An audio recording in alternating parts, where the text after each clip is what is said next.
sebelumnya saya dan teman-teman saya akan mempresentasikan mengenai dasar-dasar pemrograman dalam bahasa R. Dan yang pertama saya akan mempresentasikan mengenai operator aritmatika, yang dimana operator aritmatika ini digunakan untuk melakukan operasi perhitungan matematika seperti penjumlahan, pengurangan, perkalian, pembagian, dan pemangkatan. Di sini saya akan membuat beberapa contoh, yaitu 3 ditambah 4, lalu 8 dikurang 7,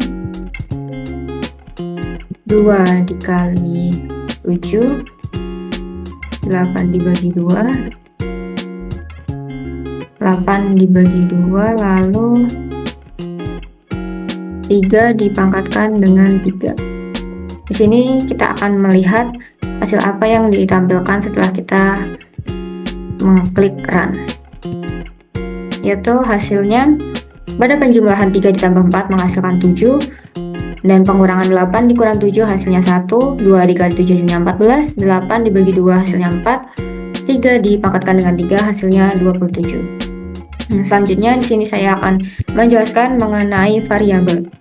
Variabel sendiri adalah sebuah nama atau identifikasi yang diberikan untuk menyimpan suatu nilai dalam data dalam memori komputer. Nilai variabel tersebut dapat diubah dan dimanipulasi selama eksekusi program. Di sini saya akan menampilkan beberapa contoh variabel. Di sini saya akan menuliskan variabel. Untuk menuliskan kode pada variabel di sini kita akan menggunakan seperti tanda panah.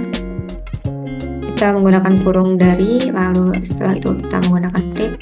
Kita tuliskan variabel berapa yang akan kita tampilkan. Di sini saya akan menampilkan variabel 100. Selanjutnya kita mengetik variabel lagi. Lalu kita akan menjalankan programnya dan menghasilkan nilai 100 setelah kita mengklik run. Selanjutnya, nilai variabel juga dapat ditambahkan menggunakan penjumlahan aritmatika. Di sini saya akan mengambil contoh N1, yaitu sama dengan 34, N2 yaitu 44, lalu kita jumlahkan antara N1 dengan N2, lalu kita akan mengklik run dan melihat berapa hasil yang akan ditampilkan ketika kita menambahkan N1 dan N2.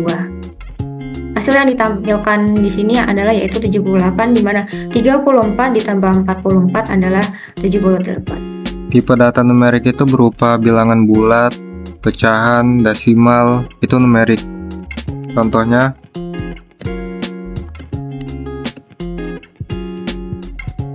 saya ada variabel 6 dan dia memiliki nilai 3,14.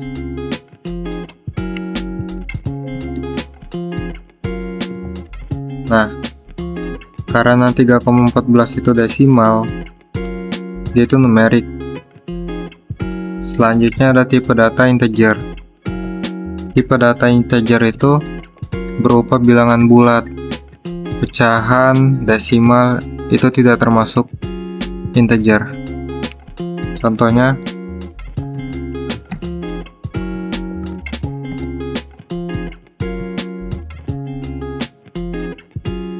saya mempunyai variabel integer. Di dalam variabel integer ini memiliki nilai 7. Nah, karena 7 itu bilangan bulat, jadi dia itu integer. Selanjutnya ada tipe data karakter atau string.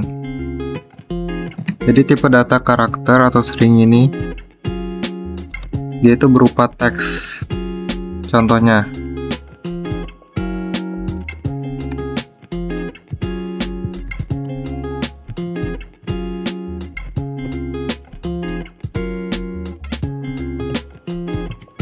nah, di sini saya ada variabel string. Di dalamnya ada teks hai dunia. Nah, kalau string itu dia menggunakan petik 2 ya. Nah, hasilnya string hai dunia. Selanjutnya ada tipe data boolean. Tipe data boolean itu dia ada true, ada false. Contohnya,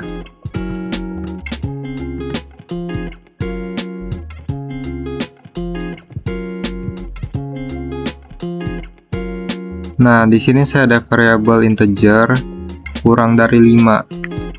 Hasilnya false karena di variabel integer dia tuh memiliki nilai 7, yang mana itu lebih dari 5. Gimana kalau lebih dari 5? Integer lebih dari 5. Hasilnya true karena variabel integer itu memiliki nilai yang lebih dari 5, yaitu 7. Selanjutnya, saya akan menjelaskan mengenai vektor. Jadi, vektor adalah tipe data yang digunakan untuk menyimpan nilai lebih dari 1. Contohnya,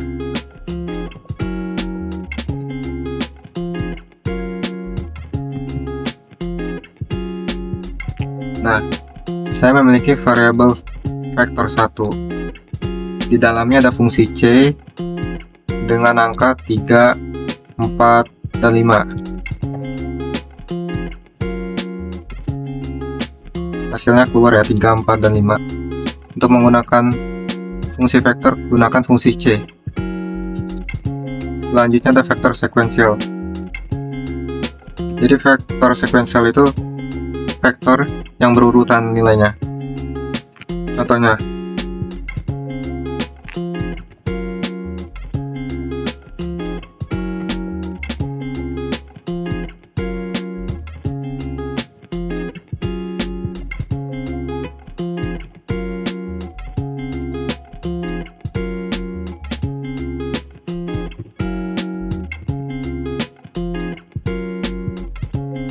nah, di sini ada vektor 2. Di dalamnya itu ada fungsi sekuensial. Jadi from itu dia maksudnya itu dari angka 1 sampai angka 10 dengan interval 1. Jadi dia dari 1, 2, 3, 4, 5 dan seterusnya.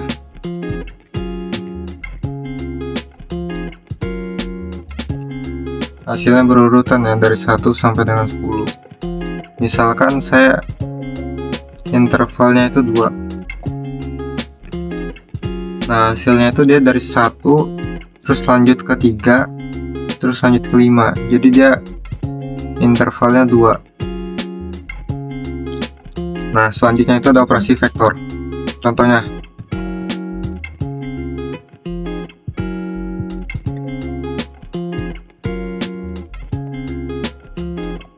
nah, misalkan vektor 1 dikurang vektor 3. Hasilnya menjadi 1, 2, 2 karena nilai yang ada di dalam vektor 1 ini dikurangi dengan nilai yang ada di variabel vektor 3. Jadi hasilnya 1, 2, 2. Selanjutnya ada operasi perbandingan. Operasi perbandingan itu digunakan untuk membandingkan dua nilai atau lebih. Contohnya,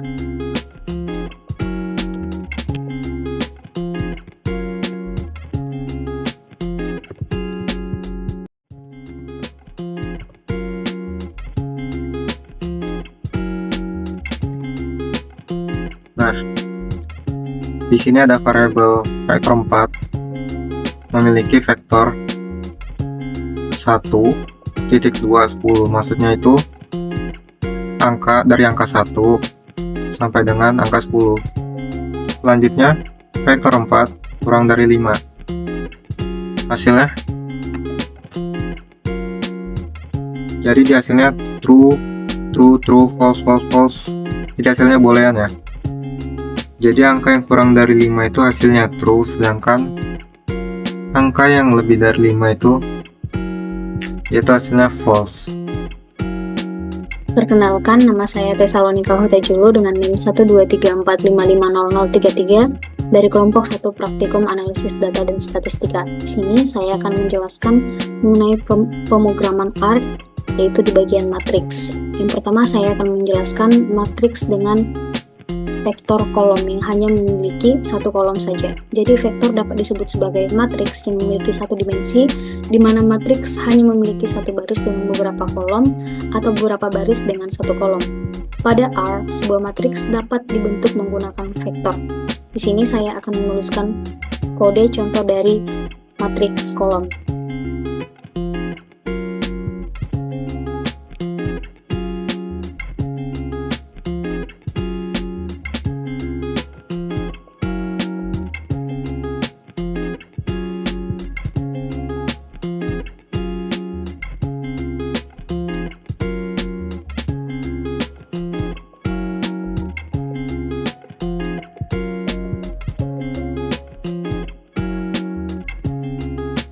Kemudian saya akan run kode yang tersedia ini.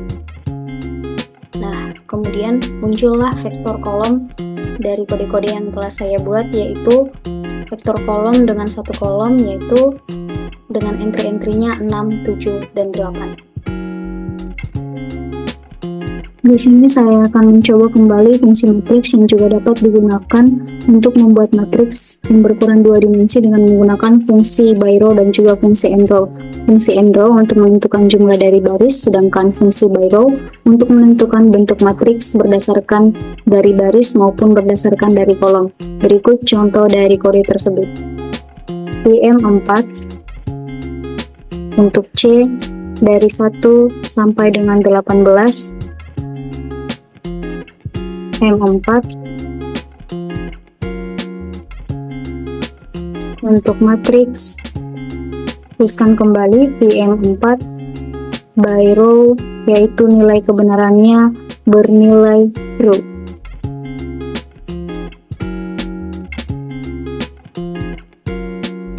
Sedangkan untuk end row-nya saya tuliskan dengan 6, yaitu barisnya ada berjumlah 6.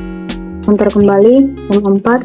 Setelah itu saya coba run kembali kode yang sudah saya tuliskan dan akan menghasilkan hasil yang seperti ini. Dia akan menampilkan angka yang berurutan berdasarkan dari baris pertama, kemudian baris kedua, kemudian ke baris ketiga, begitu juga dan selanjutnya. Dan untuk hal yang berbeda, kita akan coba dengan menggunakan by row atau nilai kebenarannya yang bernilai false, yaitu M5 matriks, tuliskan kembali PM4 by row, nilai kebenarannya adalah false, dan end row-nya bernilai 6 juga. Dan M5 saya akan coba run kode yang sudah saya tuliskan untuk M5 dan akan menghasilkan kode yang seperti ini. Dia akan menampilkan kode yang berurutan berdasarkan dari kolom pertama, kolom kedua, dan kolom ketiga. Jadi beda dari by row false dan by row true. True akan menampilkan nilai kebenaran yang berurutan mulai dari baris pertama ke baris kedua, sedangkan untuk kebalikannya by row atau menggunakan false, dia akan menampilkan angka yang berurutan menggunakan kolom pertama, kolom kedua, dan juga kolom ketiga. Selanjutnya saya akan menjelaskan mengenai dua vektor yang memiliki panjang vektor yang sama yang juga dapat digabungkan membentuk sebuah matriks. Di sini saya akan menuliskan kode dengan matriks yang memiliki dua baris.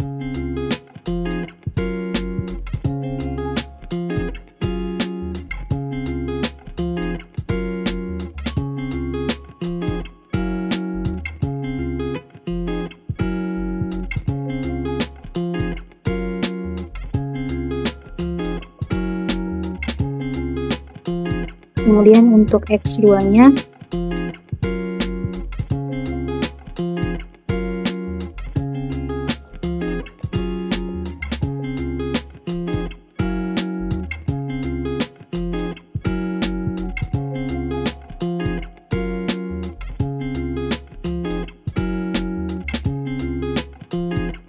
KM, untuk C, X1, dan X2. KM matriks,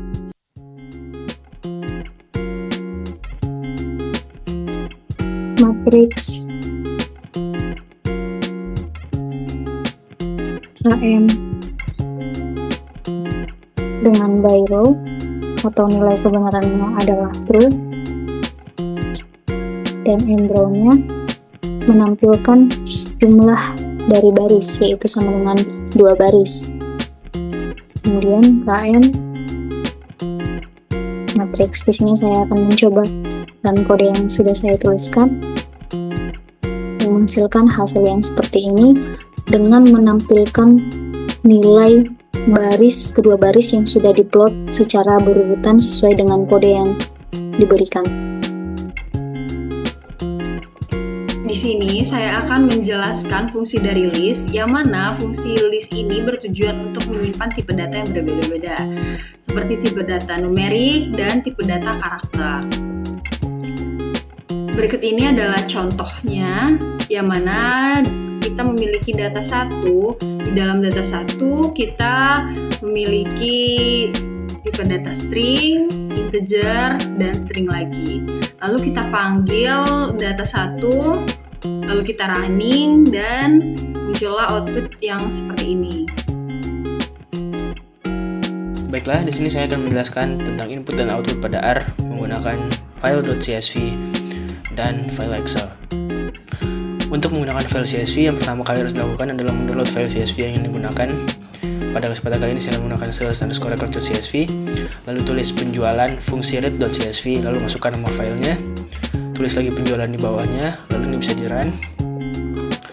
Setelah di-run akan menghasilkan data dari file sales_record.csv dalam bentuk tabel. Lalu ada fungsi head penjualan 3, ini adalah untuk menampilkan 3 baris utama dari file sales_record.csv, yang jika di-run akan menampilkan 3 baris utamanya. Berikutnya pada penggunaan file Excel, yang pertama kali kita harus lakukan adalah menuliskan fungsi library read Excel. Fungsi ini berfungsi untuk membaca file Excel. Lalu tuliskan Excel_sheet, lalu tulis fungsi Excel_sheets, lalu nama file Excel yang digunakan. Di sini saya menggunakan sample sales data.xlx. Setelah itu tulis lagi sales read Excel sample sales data.xlx sheet sama dengan sheet 1. Ini berfungsi untuk membaca data dari sheet bernama sheet 1 di file Excel sample sales data.xlx dan disimpan dalam variabel 1 sales. Setelah itu ini bisa di-run.